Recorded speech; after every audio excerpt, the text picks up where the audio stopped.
Hello, friends. Welcome and namaste. We are going to go into the shoulders and the wrists today. Just always, my sensitive shoulder and wrist friends, remember there may be things in here that you're going to go really slowly and mindfully into or not do at all. Just because it's for shoulders and wrists doesn't mean it's for your shoulders and wrists, right? So it can be rehabilitative and it can also cause inflammation depending on if you're listening to your body. Yeah. And that's anybody, by the way. Find your upright posture. Take just a few moments to notice the earth underneath you. What parts of your body are touching and making contact with your surface or surfaces for many of us. If you root down, literally just have a little bit of push or energy down, does that help your spine lengthen? Play with that.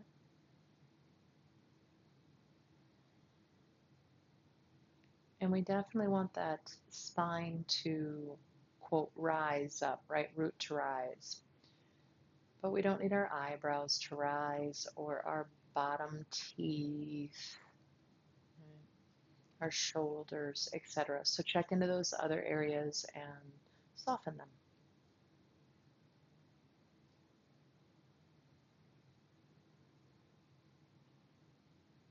And then go ahead and open those eyes. Interlace your fingers. And you can bring the elbows a little into each other, just don't have them too wide. And start to do a figure eight kind of a movement. If it's not a figure eight and it's just movement, great. Depends on the day for me. Go ahead and go the other direction. We're just saying hi to those wrists in a really gentle way. And then have your fingers match up, right? You're going to push into the palms, let the heel of the hand drop down a little bit, and the elbows, it's not like they're raising up high, right? But they can come up a little bit as that happens. And just start to compress into what I would call the top side of the wrist, open the bottom. You're going to bring the backs of the hands and the fingers together. Try to keep the back heel of the hand together as you let the elbows drop a little. And of course, now we're stretching through that back side of the wrist. We're compressing the front side and breathing. And then after that work, I just like to do some movement, fingers, wrists, shake, wiggle, whatever feels good. Okay, let's say hi to the shoulders. Bring your fingertips on your shoulders and just start to circle the elbows. Doesn't have to be the hugest circle you ever did. Just start to lubricate. Go ahead and go the other way.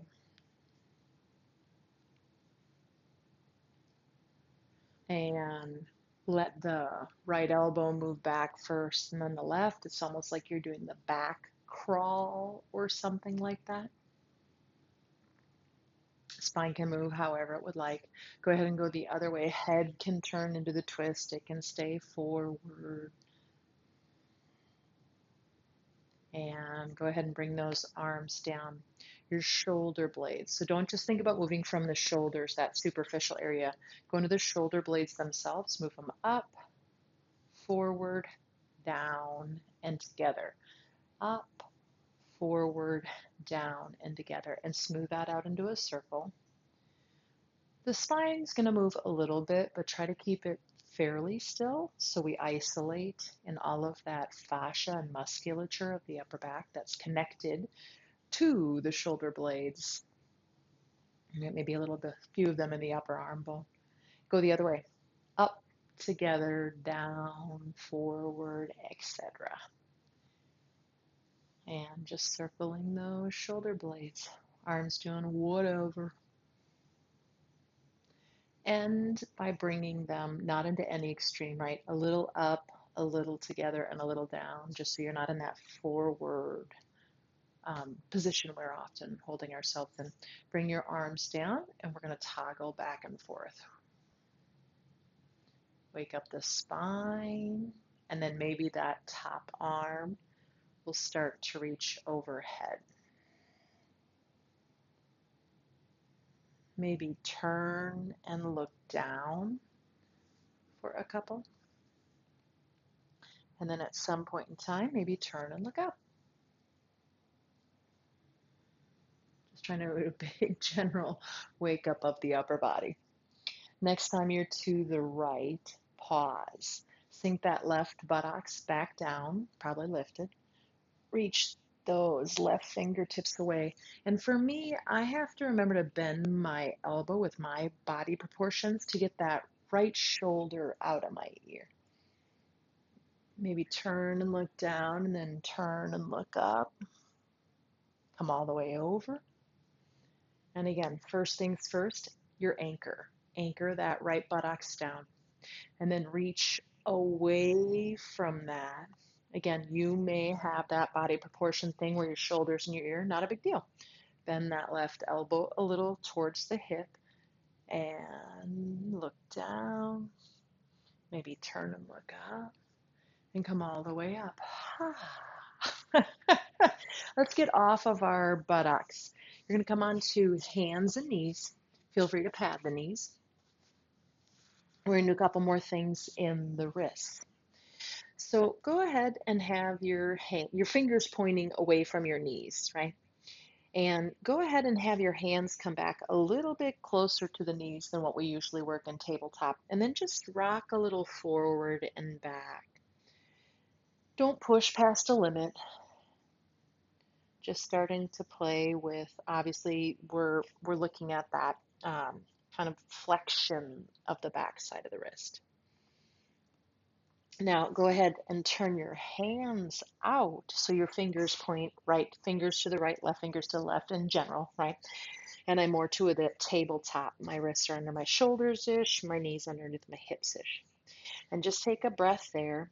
Remember, put weight into your finger pads. If you don't, all of it goes into the heel of the hands, and the wrist takes the brunt of that, right?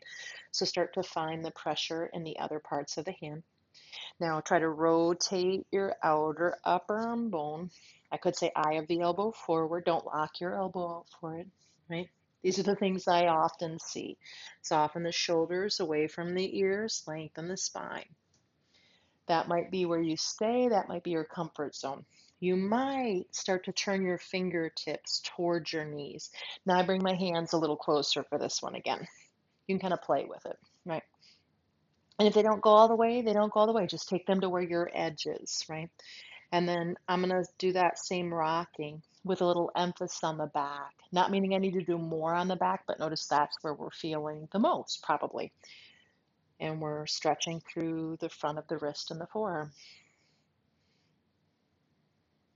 Keep some pressure in your finger pads. Don't put it all on the heel of the hands.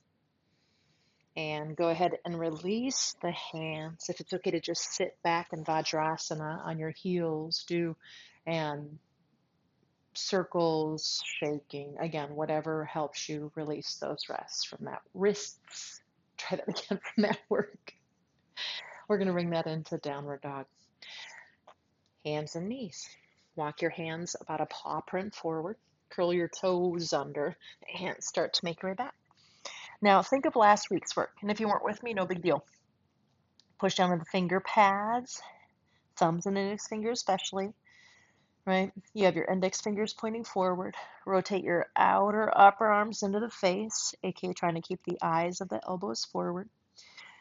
And try to find those shoulder blades. They'll often want to ride up to the ears. We're not slamming to the buttocks, but we're trying to find as neutral of a position as we can. Breathe. Come down into child's pose. Any version will do, but make sure you're softening your arms, your wrists, your hands. If you need any movement, feel free to take it. Stretch your arms out, plant your palms down. Take a second here and do this. This is, in the school that I come from, we were taught that this is the true distance or the main distance you would teach your downward dogs from, right? So pushing down into the finger pads, index finger, thumb, Rotate your outer upper arm bones into your face. Heart easier to find here, right? Inhale up to hands and knees. Pause. Right here, imagine I put a wall at the crown of your head. Push your crown of your head into the wall and find your neck length. Curl your toes under and try to keep as much of that upper body as you can, right? I bend my knees for this work because it's not about my lower body. Take a breath. I do that stuff on my lower body days, right? Walk your hands back to your feet. You'll end up at the back of your mat. Hands on shins. Inhale, chest forward. Exhale, fold. And inhale, coming all the way out and up. Exhale, bring those arms down by the side. Grab your strap. And I don't know if I'm completely in view, so I'm going to go on my knees just so you can see my upper body. You can stay on your feet. You're going to have that strap midway through. Hopefully you have something that's at least 6 feet. Some of us need 8, right? Okay. Standing up nice and tall, put some weight in the heels, crown of the head reaches up, and hopefully when we do this, nothing in the torso changes except for at the shoulder joint. Ha, ha, ha, ha, ha, something like that, right? We do what we can. Inhale, reaching up. Exhale, widen as much as you need to try to bring that behind. Sensitive shoulder friends, remember, you might not go over, you might just go to your point of sensitivity. Inhale, back up. And over. Or you might not bring the shoulders high. I'll show modification. Inhale. If my right shoulder was sensitive, I just might leave that out of that major part of the journey, right? Let it still do an element of it. And inhale up and exhale down. Cinch in a titch, like barely, like a couple of millimeters. Inhale. You might have to widen again. There's nothing wrong with that. Exhale, back and down. But maybe there's a little more length in the front of the chest and the shoulders. Go ahead and take that strap off to the side. Y'all are on your feet. You can remove that blanket if you're working with one. Stand up at the top of your mat. Inhale, reach those arms out and up. Hopefully we're feeling some spaciousness in the shoulders. Exhale, fold. But if you're not and it's tender, just don't do the full motions, right? Inhale, lengthen the spine. Now bend your knees and plant your hands. Step your left foot back and then your right. You'll be in the top of a push-up. Bring your knees down there. So push into your finger pads, right?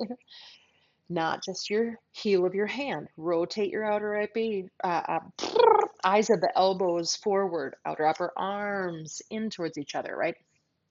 Now try to keep your spine pretty stable and move your shoulder blades through those circles again. Controlled articulated rotation, that's from functional movement, right? You see this in a lot of different modalities. This is where I learned about it. Go ahead and move the other direction. Find your breath. You could always sit back on your heels and take the weight out of it if you're like, no way. I'm noticing how much I'm going back into my heel and my hands and forgetting to put weight into my fingers. And then we're going to come down. So bend the elbows back and come down onto your belly. Bring your hands out to the side, off of your mat. I call this training wheel arms, right? Like a kid on a bike learning to ride. And you can be on finger pads or palms, whatever works best for you. And then we're going to lift up into a baby low cobra, right? All of that is coming from my upper back. I'm not pushing into my hands for it. And I'm going to let my right shoulder roll over to the left. I might turn and look under my left arm. Inhale, neutral, and then other side, right? And just go back and forth 2, maybe 3 times to each side.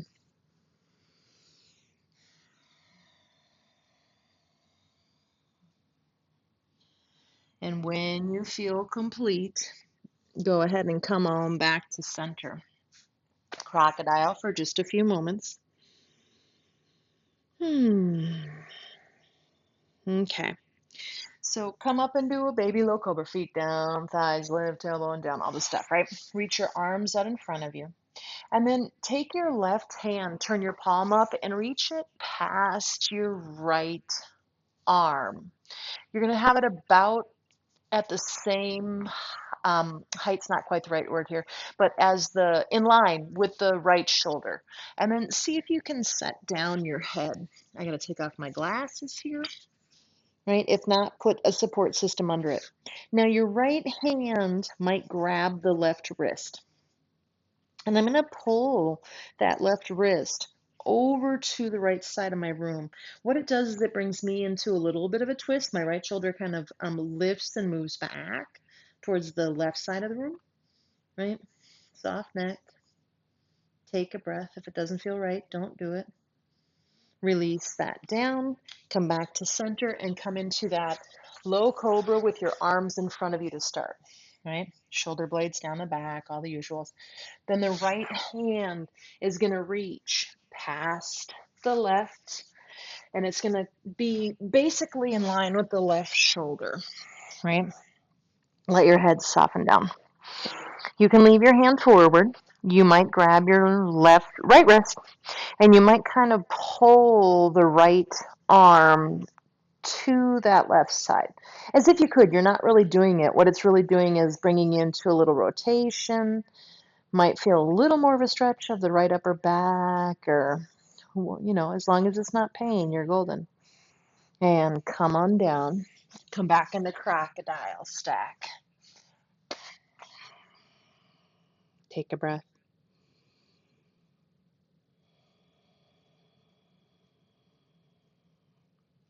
Come into child's pose. Use that low belly like crazy to reverse up through that half push-up. Wide-legged if it's available.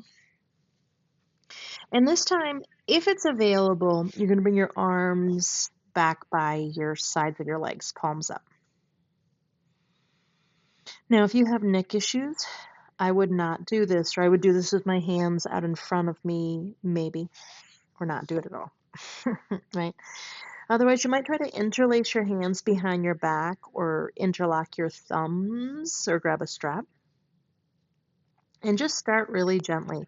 Push into your shins and feet and just start to roll, right? I start on my forehead and then I roll towards the top of my head. And do that a couple of times. Just the rolling part, so you feel it out and you make sure the neck is okay with this. If it's okay, you're also going to reach your knuckles up to the sky, lift the shoulders, right? And you'll roll back down. Let's do that a couple more times. Inhale, lift knuckles, roll towards crown of the head. Exhale down. Most of the weight is in my feet. I reach my knuckles up, so I keep the weight out of my neck so it's not painful. And come on down. Reach your arms forward, elbows wide, knees wide. Fingers together, toes together. Pause. Breathe.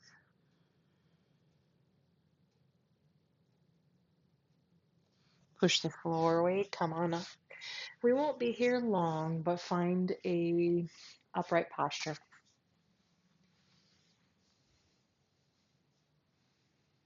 And just notice the effects of this practice.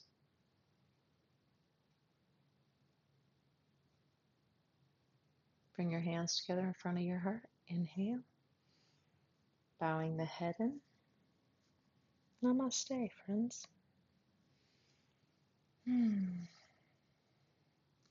I just always find it incredibly interesting when I bring shoulder, even wrist work into it, what that does to the rest of my posture and structure. You may or may not have some things going on, but just observe that and notice. And if it's tenderness, then we know we went a little too far, right? And we don't do that again. Love you guys.